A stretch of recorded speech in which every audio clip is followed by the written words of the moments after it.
answer. But the other thing, just quickly on this, is the following.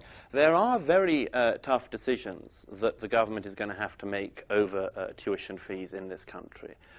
With the rise of people going to university, we do find ourselves in the situation that somebody simply has to pay. And government is going to have to, and opposition is going to have to come up with more realistic ways to deal with that.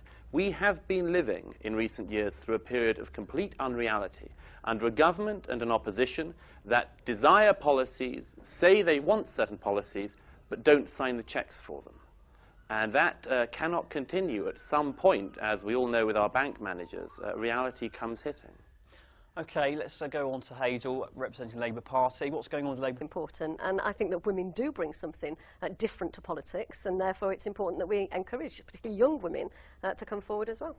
OK, Douglas, let's come to you next. What are your thoughts on this? Yeah, I mean, there is still a shamingly small number of women in our parliament. I think the Iraqi parliament has 25% of its MPs are women, and we have less than that in our parliament. I think that's pretty shaming. That said, I mean, look, like most people, I mean, you want Parliament to represent the people and represent the country generally more.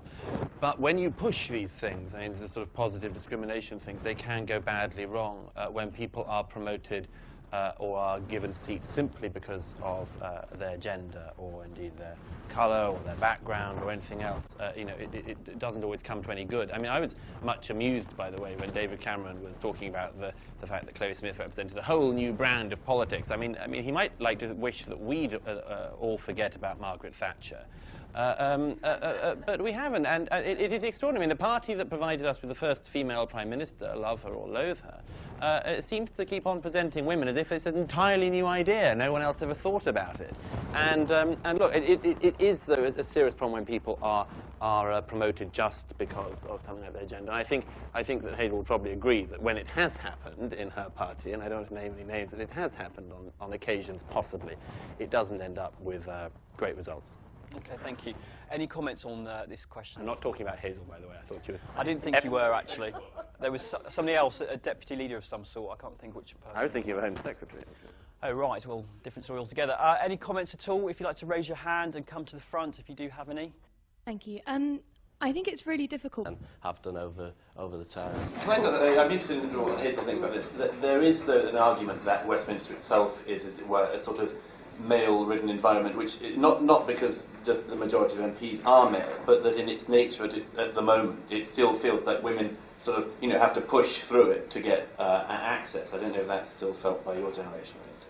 Yeah, I mean, I've been there 12 years now, and you'd think that I would feel comfortable, at home, part of the place, and I don't. And I think that's partly because of the nature of the building, the architecture, the wood panels. We've still got the men in tights, the messengers. There's a halfway house. Yeah, halfway house, men in tights.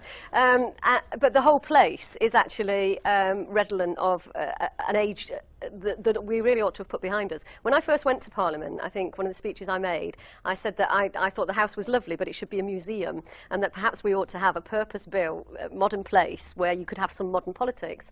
And the Speaker, who was Betty Boothroyd at the time, was so outraged. She didn't call me for about 4 months to speak again because she was obviously so proud of the House of Commons. But I still hold that view. I mean, you'd have no public support for spending money to build a new building. But I do think the environment in which you conduct your politics does really have an influence on the way that you debate, the issues that you raise, the kind of thing that goes on. And I think that our environment is redolent of a bygone age, and I think that it is masculine and it's class-ridden. You look at the House of Commons now, and you look at MPs as well. It's not just women. There's hardly anybody now from a working-class background who's come up through politics to the highest level. I think, myself, Alan Johnson, Jackie Smith to some extent, we are basically the few people who lived in our constituencies and come up through a very different route, and I think politics is the poorer for it.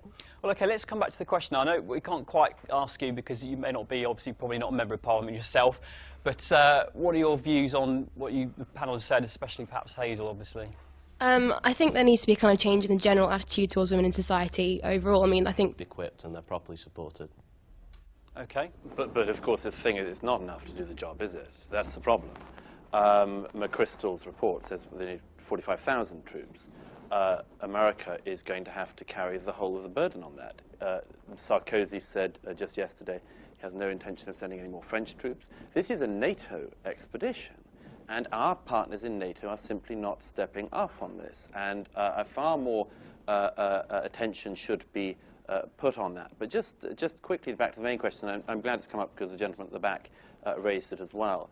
It strikes me that there are a number of failings about our actions in Afghanistan, and the first and the easiest to remedy is a political failing, a terrible failure of political leadership, which has failed very badly in recent years on the part of all parties to explain why our troops are there in the first place.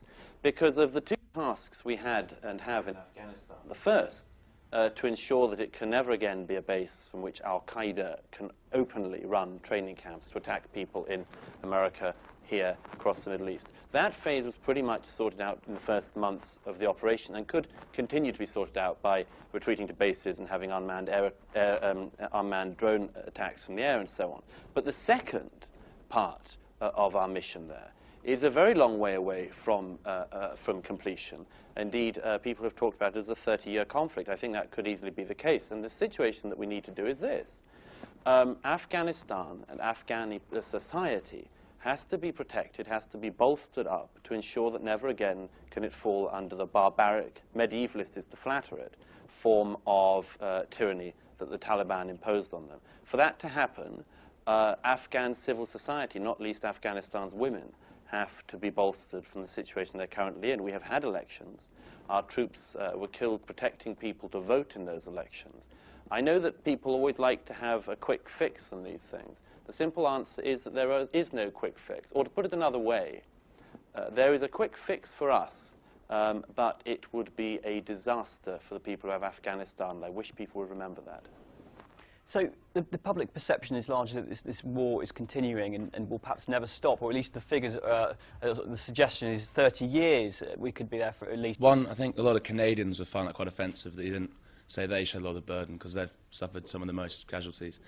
And secondly, the real thing that people are angry about is how under-equipped a lot of our soldiers are.